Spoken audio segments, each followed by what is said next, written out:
Vseh udeležencev bo, torej spreminja se z dnem, ampak nekje največ okoli 800.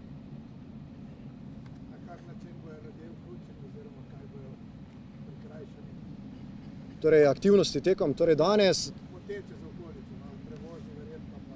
Ja, mi smo se zelo potrudili, da bi minimalizirali moteče dejavnike v okolju. Torej vsi prevozi, potem obveščanje lokalne skupnosti, zapiranje cest, tudi danes recimo čakamo na ta zračni desant, padalski skok.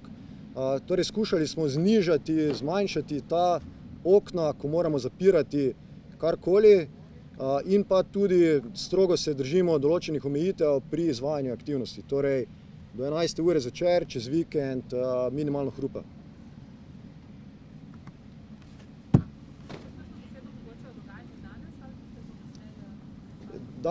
Današnji dogodek je dogodek dveh enot, in to je 15. polka vojaškega letalstva in pa 74. pehotnega polka.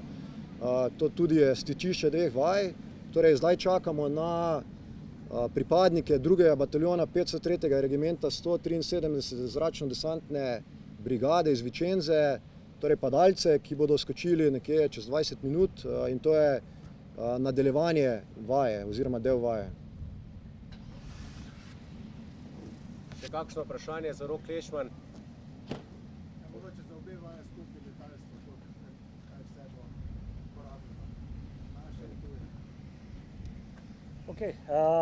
Kar se samega sodelovanja 15. polka in pa 31. letalskega polka iz Avjana tiče, bodo uporabljena letala, 8 letal F-16, potem 4 letala PC-9, helikopter Bell 412 in pa Medevac helikopter, ki je v stanju pripravljenosti non-stop v toku izvajanja vseh teh vaj 24 ur.